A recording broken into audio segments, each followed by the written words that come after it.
Olá pessoal, tudo bem? Espero que sim. Hoje a aula é de História. Vamos falar sobre unificação alemã. Clica lá, dá joinha, curte, divulgue.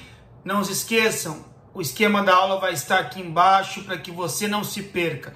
Venha comigo, vamos estudar História. Contexto histórico, século XIX, né? Vamos lembrar sobre isso. Aí no século XIX você tem que lembrar algumas coisas importantes. Presta atenção agora. Eu tenho que lembrar em relação à segunda fase da Revolução Industrial. Jota, vai ter uma aula sobre isso? Lógico que vai, calma. Você tem que lembrar do capitalismo monopolista financeiro. Ótimo. Tem que lembrar do neocolonialismo na África e na Ásia. Ótimo.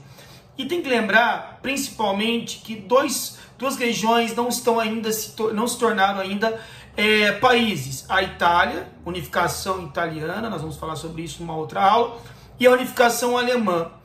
A unificação alemã é super, hiper importante, porque ali vai ter alguns aspectos que vão gerar futuramente a Primeira Guerra Mundial. Então vamos lá comigo. Vem comigo aqui, ó. Vem comigo aqui, olha para cá, vem para cá. Vamos lá. Primeiro, região da Alemanha, linha do tempo. Lá você vai ter uma região dos germânicos, né? Você tem o Império Romano, você tem as fronteiras.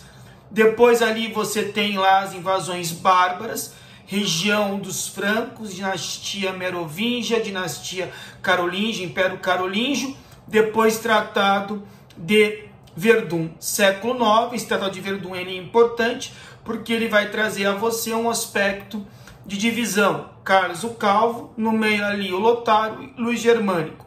Do Germânico depois ali vai acabar perdendo o poder, os carolíngios vão perder o poder para quem? Otto I, século X, Sacro Império Romano Germânico ou Primeiro Império Alemão.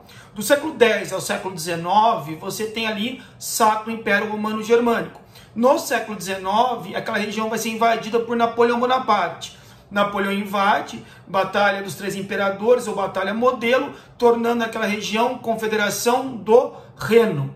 Congresso de Viena de 1815, você tem lá a Confederação Germânica, lembra disso? Beleza? Até aí?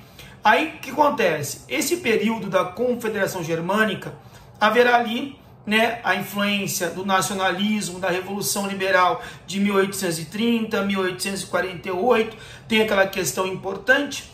E aí, a partir do momento em que você tem um reino porque na Confederação Germânica são 39 estados germânicos totalmente autônomos, liderados pela Áustria. Toma cuidado agora, ó, vestibular, região da Prússia. Um reino burguês industrial, uma monarquia parlamentar, Prússia, lembra disso. E aí, nesses 39 estados autônomos, a Áustria que comanda, porque sai fortalecida do Congresso de Viena, você tem lá a Prússia tranquilamente ali só olhando. Tanto que em 1834, para cá, 34, presta atenção, Zollverein, União Aduaneira, os estados germânicos não pagam taxas alfandegárias entre si. É uma tentativa ali de possibilitar o quê? A questão de uma unificação econômica. Quem teve essa ideia? A Prússia. Quem não participou? A Áustria. Então tem que tomar um certo cuidado em relação a isso. O que é importante saber? Zollverein de 1834. Em resumo, o que vai acontecer nesse momento? A Prússia percebe que se unificar aquela região, ela vai poder tá aí se industrializando cada vez mais, porque a Prússia era um reino burguês industrial, e ao mesmo tempo, nesse campo aí de unificação, de crescimento, buscar neocolônias, disputar neocolônias. Então a Prússia, isso ó, vestibular, será o canal-chefe da unificação alemã. Então tem que tomar um cuidado em relação a isso é muito importante, porque tem a questão industrial e a questão de disputa de neocolônias.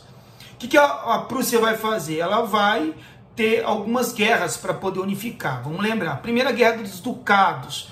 Então a Prússia, muito esperta, porque aí você tem que tomar um certo cuidado, que o chanceler, primeiro-ministro da Prússia, é o Bismarck. Bismarck é um grande estrategista, o cara é o maior estrategista que você vai comparar a Napoleão, mas o cara é muito estrategista. ele quer conhecer lá a questão da Áustria, então ele vai fazer com que a Áustria se una à Prússia para poder bater de frente com a Dinamarca em relação a dois ducados alemães que estão em contato ou têm, né, são de domínio dinamarquês. Então a Guerra dos Ducados, a Áustria e Prússia versus Dinamarca. Se não me engano é Hohenstein e Schleswig, os ducados. Mas qual é o interesse do Bismarck? O interesse é conhecer o exército austríaco, porque depois ele vai atacar a Áustria na Guerra das 7 Semanas, onde ele vai destruir a Áustria e vai unificar o norte da Alemanha. Mas ele não consegue unificar o sul. E aí o que vai acontecer? Ele vai arrumar uma treta com o nosso amigo Napoleão III, segundo Império Alemão, 1852 a 1871. Porque o Napoleão III vai bater de frente com Bismarck, que já tinha unificado o norte na Guerra Franco-Prussiana de 1870 a 1871. E essa briga entre os dois ali, faz com que a Alemanha se unifique. No final, a Alemanha se unifica e vence a batalha, se tornando Segundo Império Alemão, que vai de 1871 a 1918. E ali você vai ter uma monarquia parlamentar. Aí você tem lá o chanceler Bismarck e o rei, que seria o Kaiser, o imperador. Tomem cuidado com relação a isso, tudo bem? Aí você tem lá na França, que é do Segundo Império Alemão, para uma Terceira República Francesa, que vai de 1871 até 1940, quando Hitler invade o Terceiro Império Alemão. E ali que vai ter a Comuna de Paris? Sim, ali que vai ter a Comuna de Paris, de 1871, na França, tá? A Alemanha se torna uma monarquia parlamentar, lembrando que, diferentemente da Itália, é só por guerra a unificação alemã, é de cima para baixo, o que nós chamamos o via prussiana. É a Prússia que faz a unificação alemã, tá? É via prussiana. Em resumo, tem que lembrar, ó, senta que lá vem o resumo.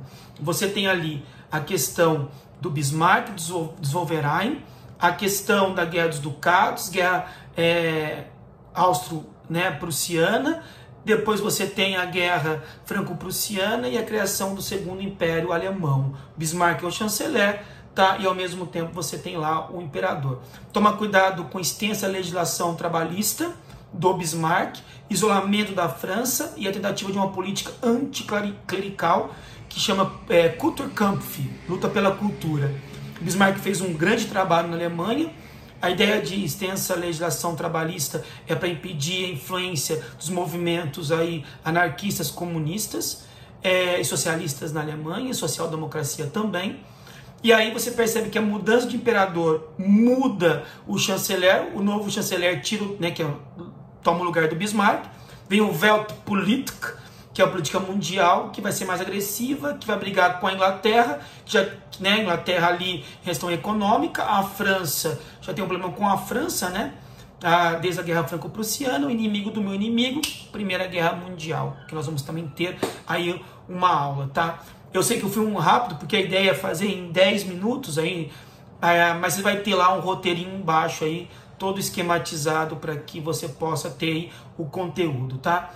A unificação alemã cai muito, tem que lembrar a história da Alemanha, tem que lembrar um pouco, né, dessa unificação e lembrar que isso tem a ver com a Primeira Guerra Mundial. Espero que vocês estejam bem, né? A Alemanha, que apesar de ser uma camisa aí ligada à Alemanha Oriental, que nós vamos falar também, tá? Espero que vocês tenham gostado. É tudo um pilotinho, tá, gente? Tá tentando aí melhorar luz, o computador ali para que vocês tenham a melhor aula possível, tá? Sempre é um complemento da aula dos seus professores e da sua escola e do seu material. Então, unificação alemã dada, vem comigo, vestibular, estamos aí, vem comigo.